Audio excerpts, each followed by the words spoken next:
How you doing? How you doing? And how you doing, ladies and gentlemen? It's your boy Patty, and I appreciate you stopping by today.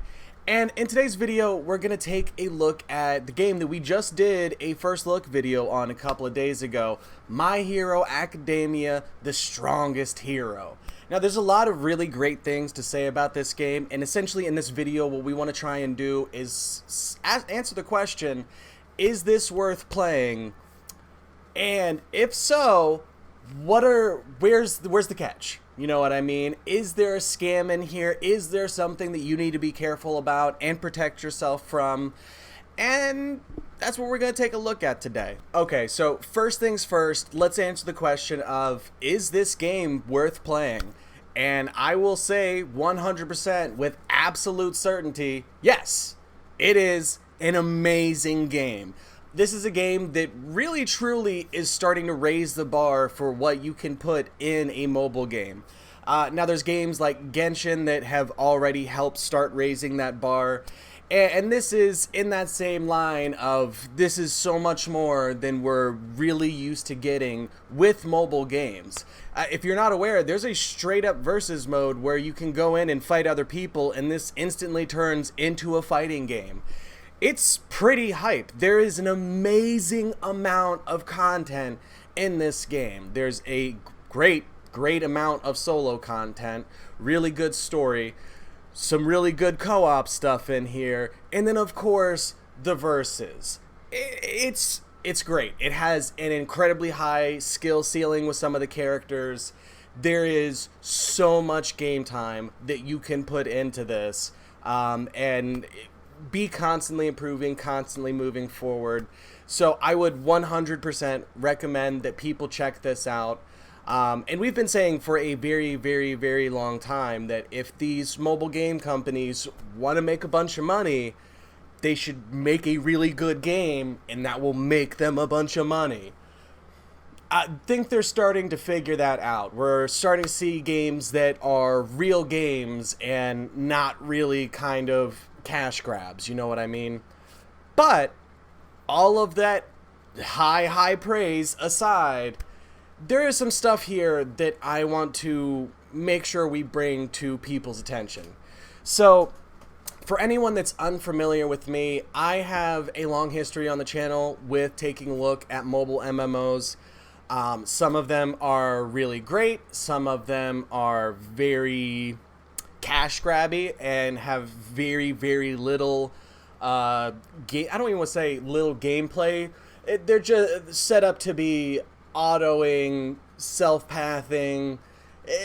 You're barely playing, you're barely doing anything, and in some of the worst cases, taking control of your character in combat, it can be really clunky, really ineffective.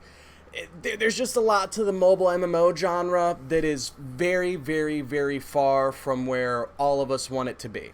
Okay?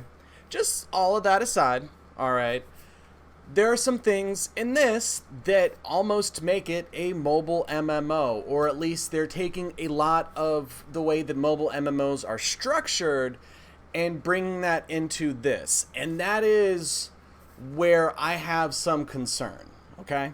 So one of the things that you guys might notice off break is we have a lot of servers, a lot of servers.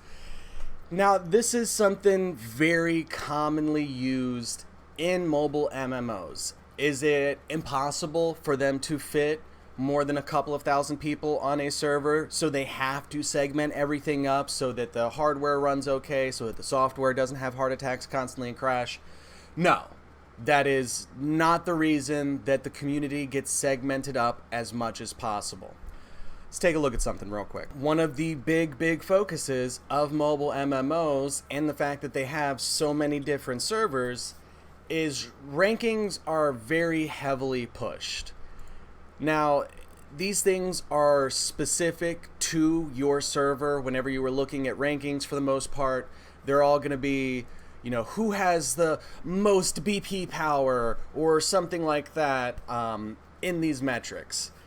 One of the reasons that I personally believe, and I cannot say this with absolute certainty or anything like that, it is just how it appears to me personally, is these games like to break things down into having 100+ servers, because it's much easier to break up the competition that humans will inevitably have, because we just love to beef with each other and say that we're better than the next guy. A lot of that out there. It's much easier to do and make it a successful business model when you break the community up into all of these small servers. Now, typically, what will happen is each of those servers will have their own host of whales. Now, it's much easier for these servers to have whales because they're not competing against the entirety of the community. They're essentially just competing with people on their local server. So in that sense, for whales, that can be kind of good because it means you don't have to outspend every other whale out there. You just have to outspend the whales literally just around you. But that's also, in my opinion, just a little bit predatory, because if everyone was on the same server, which is an impossible thing to do, there's nothing keeping them from being able to do that from a hardware or software side, it it makes it a lot more difficult to see that you are wasting just a ton of money when your view is so localized. You don't see all the other people spending all of that money. You're just beating out the people in your lane. So it promotes a lot of competition at almost a lower level than you see some games where everyone's just on one server and the whales on that are going absolutely crazy and spending tens of thousands, hundreds of thousands of dollars. If you look at like games like Summoner's War, there are accounts where people have spent $500,000 on those at the very least. So in this game, if you want to be the ultra whale of your server, you're probably not going to have to spend $500,000. And while that's a good thing for the people that want to play that way, it's setting up a system and an environment that almost puts blinders on its players. So they think that spending their money is going further. Any game that uses some generic, all account encompassing power level, in this one, I want to say it's, what, GP? In this game, it's total BP. It gets changed or abbreviated as a lot of things in these mobile MMO games. And in this, there at least is slightly more control over how you are building your characters, what stats you might be going for. But in the mobile MMO genre, the way that it typically works is this is just kind of a generic number that rises when you do literally anything.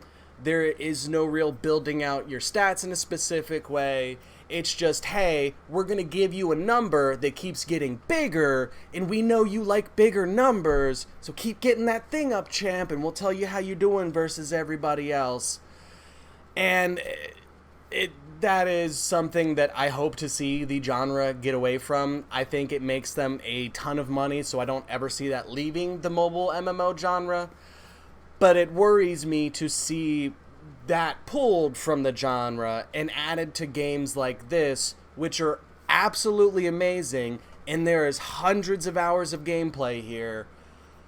But they also are bringing in this system that is notoriously scammy, and that causes me some concern.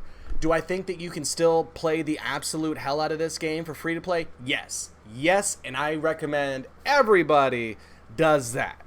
I'm not saying they don't deserve any money whatsoever, but in the way that they're pulling kind of the worst aspects of mobile MMOs into this game, don't spend money to just increase your GP. In fact, what I would tell you is the only thing really worth spending money on this game would be for trying to get new heroes, because with each new hero you get, you can spend time with them in the lab. You can take them into verses.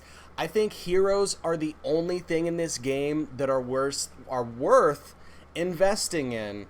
Whereas if you're spending money to kind of just raise your GP or your BP level, is an absolute waste. Is an absolute waste because it's a treadmill that never ends and never really goes anywhere. So spending money to increase your BP, bad call. Don't do it. Don't do it. Please God, don't do it. It's an absolute waste.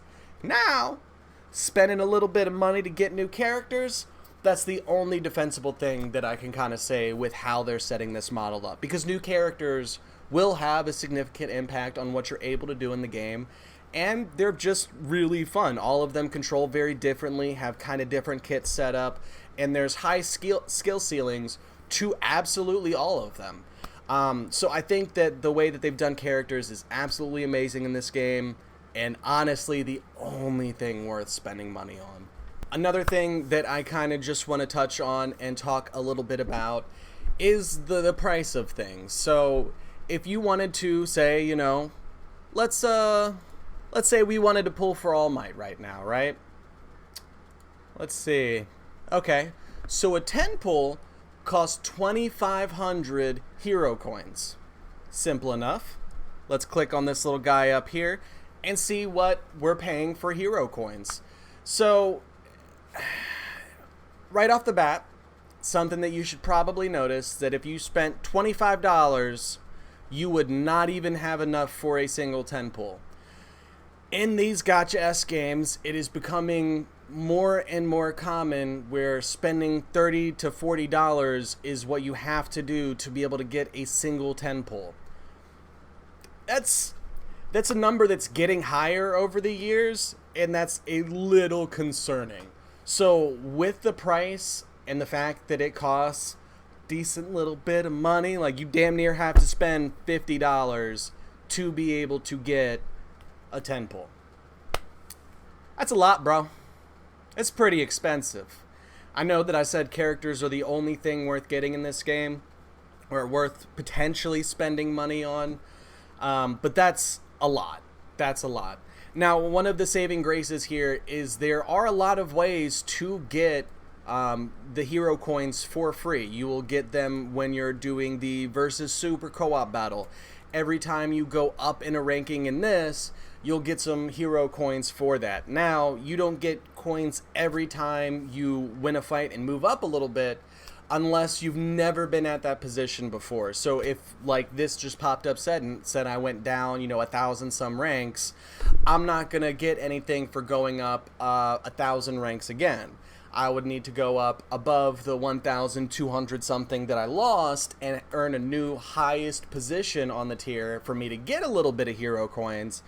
But that is a way to get a little bit. And there's actually a few other avenues that we'll probably try and do another video on at some point for how to really maximize your free-to-play how to really maximize your free-to-play gold earnings.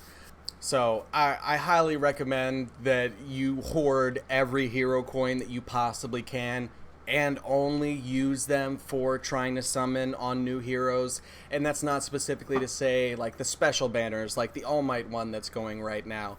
Just in general, hero summons I think are going to be the best use of your in-game currency.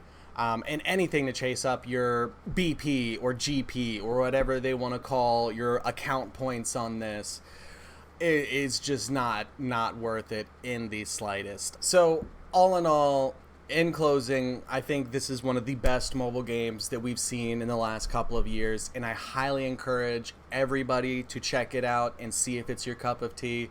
I have a long love for fighting games, even though I'm very bad at them. So this is something that completely blew me off my feet, and I spent hours and hours and hours and hours and hours and hours on it, and we're still haven't even unlocked a ton of the modes and the ton of the stuff that you were able to do in this game. I've spent a decent amount of time in the lab trying to not be trash at this fighter game, but it's really got a depth of gameplay, and that is truly impressive, and I applaud them for that. So yes, I do encourage all of you to check this game out, but please be cautious about some of the things that we have talked about here. Do not just chase up your BP levels. Only focus on heroes, in my opinion. Because again, a lot of that stuff is pretty useless. pretty useless. Now, that's not to say like the skills and the passive cards or the support cards that you can get, all of those are bad. Some of those can be really great for some mid to late game stuff. But for a free-to-play player, I would probably focus all of your early game hero coins on trying to get new champions. And yeah, just don't chase stuff that's going to just kind of increase your account points. All of that is relatively pointless. And it's a system that I don't want to see supported in many of these games. And it's kind of concerning to me that this aspect was brought into what is such a wholly amazing game, and really a complete whole game. Like, all of this by itself would have been absolutely amazing, and there's no need to put in the mobile MMO server structure, the BP points that go across your entire account. All of that is hot garbage, and I'm really disappointed to see it in the game. But hopefully you guys that might not have had a background in mobile MMOs are a little bit more informed and kind of understand the structure behind that and what its real goal is, at least as far as I feel it is. And yeah, I hope you guys check the game out. I hope you really enjoy it, because there is a lot to appreciate here. Just be careful. As always, with any mobile game we're talking about, none of these games are worth throwing a bunch of money at. Not a single one of them. Maybe that's just because I've been a poor person my whole life, and it just blows my mind the amount of money that can be thrown at these things. But it just don't. There's so much to enjoy and do in this game. And the competition, in my opinion, is kind of ruined when it's segmented off into little corners so that you guys can try to spend as much money as the next guy, because the game would have a lot less whales overall if they were all in the same server and they all knew that the amount that they could spend is meaningless against what some other people can spend. It just not healthy. Please, for the poor man in me, don't go and drop hundreds of dollars or thousands of dollars in these games. Please don't. If any of us want to eventually see a future where mobile gaming is in a much better place, it's not going to come from us throwing money at some of these, cheap attempts to rip us off. So play the game, try to get yourself some new heroes. But past that, I would be very cautious with any spending and how you use your in-game currency with that. But thank you guys so much. Let me know if you have any questions, and I will do my very best to answer them. And yeah, I appreciate your faces. You're going to have to catch your boy in the next one, because we're out of here. Deuces.